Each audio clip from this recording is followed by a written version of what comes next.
Hello friends, welcome to Focus online classes. देखो, आज का जो टॉपिक है हमारा काफ़ी इंपॉर्टेंट टॉपिक है। इससे पहले जो मैंने कराया था वो कराया था नियुक्तियों के बारे में, जो कि करंट अफेयर से रिलेटेड था। लेकिन आज का जो टॉपिक है वो जीके से रिलेटेड है हमारा, और जो कि ज़्यादातर क्वेश्चन जिस तरह से पूछे जाते हैं वो क्वेश्चन मैं आपको कराने वाला हूँ। ठीक है, तो अगर चैनल को आपने अभी तक सब्सक्राइब नहीं किया है तो सब्सक्राइब कर लीजिए, और वीडियो को देख करके लाइक कीजिए और अपने दोस्तों के साथ शेयर भी करिए। ठीक है, तो चलिए बढ़ते हैं अपने पहले क्वेश्चन की तरफ। पहला क्वेश्चन है हमारा, भारत में पहला पुर्तगाली वायसराय कौन था? भारत में पहला पुर्तगाली वायसराय कौन था? सबसे पहली बात, भारत में पहला पुर्तगाली कौन था जो भारत में पहले आया था? ठीक, तो पहला पुर्तगाली भारत में आया था वास्को डी गामा। कौन आया था? Vasco D gamma. ठीक है, पहला पुर्तगाली भारत में जो आया था वो कौन था? Vasco D gamma. और कब आया था ये? 1498 ईस्वी में। कब आया था? 1498 ईस्वी में। और 1498 ईस्वी में ही पुर्तगाली ईस्ट इंडिया कंपनी की, यानी कि PEIC, यानी कि पुर्तगाली ईस्ट इंडिया कंपनी की स्थापना हुई थी। कब? 1498 ईस्वी में। अच्छा, प्रथम पुर्तगाली वायसराय कौन बना? वायसराय कौन बना? वायसराय जो बना था वो था फ्रांसिस्को डी अल्मेडा। कौन था?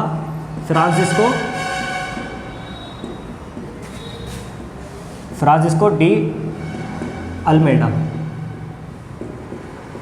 ठीक है, कौन था पहला पुर्तगाली वायसराय? वायसराय की बात करेगा तो फ्रांसिस्को डी अल्मेडा। लेकिन अगर बात करेगा कि भारत आने वाला प्रथम पुर्तगाली कौन था, तो वो था वास्को डी गामा। कब आया था? 1498 ईस्वी में। ठीक है, और ये जो बना था प्रथम पुर्तगाली वायसराय फ्रांसिस्को डी अल्मेडा बना था, कब बना था? 1505 ईस्वी में। कब बना था? 1505 ईस्वी में। ठीक है, अच्छा, यही क्वेश्चन भी पूछ लिया जाता है कई बार कि पुर्तगालियों ने अपनी पहली व्यापारिक कोठी कहाँ पर लगाई थी? व्यापारिक कोठी यानी कि व्यापारिक केंद्र इन्होंने अपना कहाँ लगाया था? कहाँ पर लगाया था? कोचीन में। ठीक है, कोचीन में लगाया था, केरला में। ठीक है, तो पहली व्यापारिक कोठी कहाँ लगाई थी इन्होंने? अपनी कोचीन में। ठीक है, अच्छा, दूसरे क्वेश्चन की तरफ बढ़ते हैं। दूसरा क्वेश्चन हमारा इंपॉर्टेंट क्वेश्चन है, भारतीय संविधान की प्रस्तावना में अब तक कितनी बार संशोधन किया जा चुका है? भारतीय संविधान की प्रस्तावना में अब तक कितनी बार संशोधन किया जा चुका है? तो ये आप सबको मालूम होगा कि केवल एक बार, अभी तक केवल एक बार संशोधन किया गया है हमारी प्रस्तावना में। ठीक, केवल एक बार संशोधन किया गया है। और कब किया गया है? 42वें संविधान संशोधन 1976 में। कब किया गया है? 42वें संविधान संशोधन 1976 में। ठीक है, और संविधान संशोधन क्या किया गया था?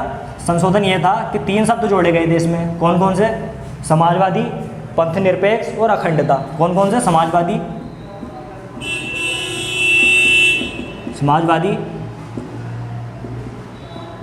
पंथ निरपेक्ष और अखंडता। कौन कौन से शब्द जोड़े गए थे? पंथ निरपेक्ष और अखंडता।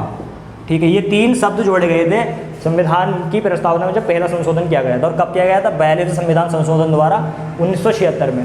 और 42वें संविधान संशोधन को आपको मालूम होगा कि उप संविधान या मिनी कॉन्स्टिट्यूशन भी इसको कहा जाता है। क्या कहा जाता है? Mini constitution. ठीक है, और प्रस्तावना जो है हमारी, भारत की प्रस्तावना को संविधान की कुंजी भी कहा जाता है। ये चीज़ें आपको याद रखनी है, इंपॉर्टेंट चीज़ें हैं, आपको याद रखनी है। ज़्यादातर चीज़ें याद रखेंगे तो बेहतर है, और क्योंकि लिख लेंगे कॉपी में नोट्स बन जाएंगे, उससे कोई फ़ायदा नहीं है। नोट्स बनाने से बेहतर है कि आप पढ़ें और याद रखें चीज़ों को। ठीक है, कुछ चीज़ आपको लगे कि दोबारा देखने लायक है तो वीडियो को आप दोबारा देखें, उसको याद कर लें। ठीक है, चीज़ों को याद करना ज़्यादा ज़रूरी है बल्कि इसके कि लिखने से ज़्यादा ज़रूरी है कि चीज़ों को आप याद करें। ठीक है, अब देखते हैं अपना तीसरा क्वेश्चन। तीसरा क्वेश्चन है हमारा, प्रायद्वीपीय भारत की सबसे बड़ी नदी कौन सी है? प्रायद्वीपीय भारत की सबसे बड़ी नदी कौन सी है? ठीक है, तो मैं ऊपर का थोड़ा रफ कर देता हूँ। ये चीज़ों को मैंने बताया ना, याद करना है। ठीक है, तो प्रायद्वीपीय भारत की सबसे बड़ी नदी जो है वो है गोदावरी। ठीक है, कौन सी है?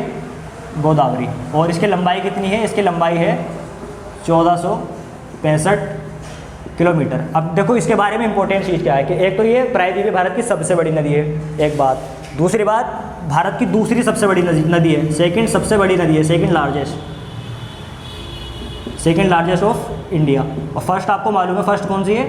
फर्स्ट है गंगा, जिसकी लंबाई कितनी है? 2525 किलोमीटर। ठीक है, और इसका उद्गम कहाँ से होता है? तो इसका उद्गम होता है महाराष्ट्र के नासिक जिले से। कहाँ से होता है? महाराष्ट्र के नासिक जिले से, महाराष्ट्र के नासिक से। ठीक, और इसका एंड कहाँ होता है? इसका मुहाना कहाँ बनता है? बंगाल की खाड़ी में। कहाँ बनता है? बंगाल की खाड़ी में। यानी कि महाराष्ट्र से निकलती है गोदावरी नदी, जिसकी लंबाई 1465 किलोमीटर है, और कहाँ जाकर गिर जाती है? बंगाल की खाड़ी में। और गोदावरी के बारे में एक फैक्ट और मैं आपको बता दूं कि इसको वृद्ध गंगा के नाम से भी जाना जाता है। किस नाम से जाना जाता है? वृद्ध गंगा के नाम से। ठीक है, चीज़ों को मैंने आपसे बताया कि याद करते हुए चलना है, लिखना नहीं है कॉपी में, याद करना है। नोट्स बना के क्या होगा, नोट्स बना के आप साइड में रख दोगे, लेकिन सीन क्या होगा कि पढ़ोगे नहीं तो याद नहीं होंगे, पढ़ोगे नहीं तो याद नहीं होंगे। इसलिए चीज़ों को नोट्स बनाने से ज़्यादा याद करना है और याद करते हुए चलना है। ठीक है, अगला क्वेश्चन देखते हैं। अगला क्वेश्चन थोड़ा इंपॉर्टेंट है। भारत छोड़ो आंदोलन किसके द्वारा शुरू किया गया? भारत छोड़ो आंदोलन किसके द्वारा शुरू किया गया? आपको अगर मालूम हो तो ये शुरू किया गया था महात्मा गांधी के द्वारा। किसके द्वारा शुरू किया गया था? महात्मा गांधी के द्वारा। महात्मा गांधी के द्वारा ये शुरू किया गया था। और कब शुरू किया गया था? अगस्त 1942 में। ठीक है, कब शुरू किया गया था? अगस्त 1942 में। और ख़ास बात क्या है कि 2 तारीख आपको याद रखनी है, 8 अगस्त और 9 अगस्त। ठीक है, 8 अगस्त को तो प्रस्ताव पास कर दिया जाता है कि हम कल से 9 अगस्त से भारत छोड़ो आंदोलन की स्टार्टिंग कर रहे हैं। ठीक है, और 9 अगस्त को जब इनको स्टार्ट करना था भारत छोड़ो आंदोलन, तो क्या होता है कि 9 अगस्त की सुबह को अंग्रेज़ों के द्वारा महात्मा गांधी के साथ साथ कई अन्य कांग्रेस के नेताओं को गिरफ्तार कर लिया जाता है। कांग्रेस के कई अन्य नेताओं को गिरफ्तार कर लिया जाता है, क्योंकि ताकि ये इस आंदोलन को आगे ना बढ़ा सकें और अंग्रेज अपना कब्जा भारत पे जमाए रखें। ठीक है, तो इस कब्जे को छोड़ाने के लिए, भारत को आज़ाद करने के लिए ये आंदोलन स्टार्ट करने वाले थे। और 9 अगस्त को इनको गिरफ्तार कर लिया गया। किस किस को? महात्मा गांधी को और कई अन्य कांग्रेसी नेताओं को। ठीक है, और ये हुआ था अगस्त क्रांति मैदान में। ठीक, कहाँ पर हुआ था ये स्टार्ट? अगस्त क्रांति मैदान से। अगस्त क्रांति मैदान से ये स्टार्ट होना था। ठीक है, और अगस्त क्रांति मैदान कहाँ पर है? महाराष्ट्र, मुंबई में। ठीक है, महाराष्ट्र मुंबई में ये मैदान है। ठीक है, तो चीज़ों को याद करते हुए चलते रहे बस साथ साथ, और कभी जरूरत पड़े तो दोबारा देख लेंगे वीडियो, लेकिन चीज़ों को याद ही करना है। ठीक है, और ज़्यादा से ज़्यादा क्वेश्चन की प्रैक्टिस करें। प्रैक्टिस करने के लिए आपको मालूम है कि हमारा एक यूट्यूब चैनल है, वो हमारा एक टेलीग्राम चैनल भी है। टेलीग्राम चैनल जिसका नाम है फोकस ऑनलाइन क्लासेस के नाम से। टेलीग्राम चैनल भी ज्वाइन कर सकते हैं आप। जितने भी क्वेश्चन मैं आपको यहाँ करा रहा हूँ सबकी प्रैक्टिस वहाँ पर पहले ही दी जा चुकी है। ठीक है, आप जब क्वेश्चन में वहाँ जाएंगे तो जैसे आप ऊपर जाएंगे ना स्क्रॉल करते हुए, तो सभी की वो मिल जाएगी आपको, यानी कि प्रैक्टिस करने के लिए क्वेश्चन। ठीक है, तो बढ़ते हैं अगले क्वेश्चन की तरफ। अगला क्वेश्चन है, भारत में वैदिक सभ्यता किस नदी के किनारे विकसित हुई? तो भारत में वैदिक सभ्यता विकसित हुई सरस्वती नदी के किनारे। किस नदी के किनारे विकसित हुई? सरस्वती नदी के किनारे। ठीक, अब वैदिक सभ्यता जो थी वो 1500 से 600 BC तक रही। 1500 से 600 BC तक रही। ठीक है, 1500 से 600 BC तक रही। और इसको 2 भागों में बांटा जाता है। किस किस में देख लो। एक तो होता है ऋग्वैदिक काल, ऋग्वैदिक काल, ऋग्वैदिक काल, और एक है उत्तर वैदिक काल।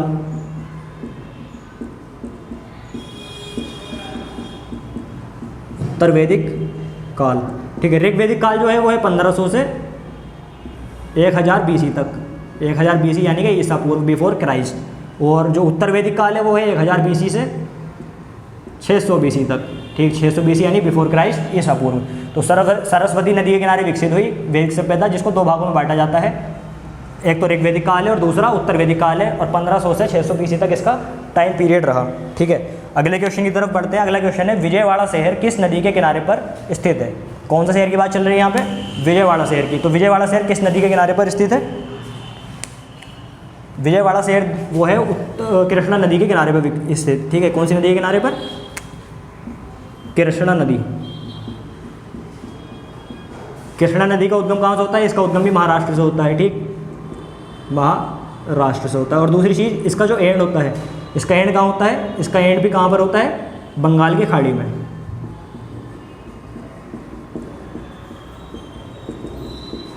स्टार्ट तो होती है, उद्गम जो होता है इसका महाराष्ट्र से होता है, और अंत जो होता है वो होता है बंगाल की खाड़ी में, कृष्णा नदी का। ठीक, और इसकी लंबाई अगर आपसे पूछे तो लंबाई इसकी लगभग है 1400 किलोमीटर।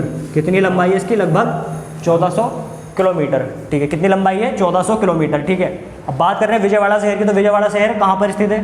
तो बात चल रही है यार कृष्णा नदी का स्टार्टिंग यानी कि महाराष्ट्र से हो रही, तो हो सकता है विजयवाड़ा शहर भी कहाँ पर हो? महाराष्ट्र में। लेकिन ऐसा नहीं है, विजयवाड़ा शहर जो है कहाँ पर है? आंध्र प्रदेश में।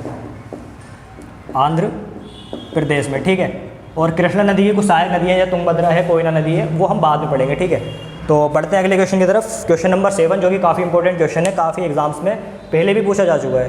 क्या है कि किस ब्रिटिश गवर्नर के समय में सती प्रथा का अंत किया गया? किस ब्रिटिश गवर्नर के समय में सती प्रथा का अंत किया गया? तो इसका आपको मालूम होगा, इसका अंत किया गया था सती प्रथा का विलियम बेंटिक के समय में। कब किया गया था? विलियम बेंटिक के समय में, ठीक है।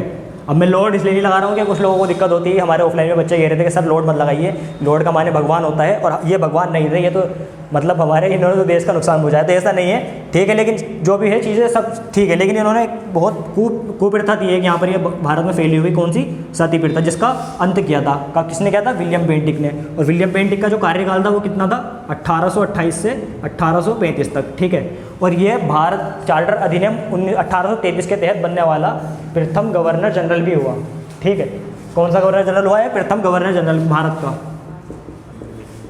भारत का पहला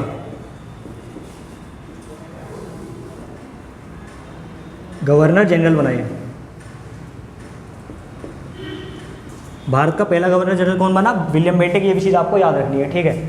और अंतिम गवर्नर जनरल कहाँ का, बंगाल का। अब बंगाल का पहला गवर्नर जनरल कौन था, बंगाल का पहला गवर्नर जनरल था वारेन हेस्टिंग्स, और बंगाल का पहला गवर्नर कौन था, वो था रॉबर्ट क्लाइव। ये चीज़ें भी आपको याद रखनी है, ठीक है। बढ़ते हैं अगले क्वेश्चन की तरफ। हाँ, इसमें एक चीज़ और भी बता दूँ आपको, जो सती प्रथा का अंत करने में जो सबसे इंपॉर्टेंट रोल रहा था ना, वो राजा राम मोहन राय का रहा था।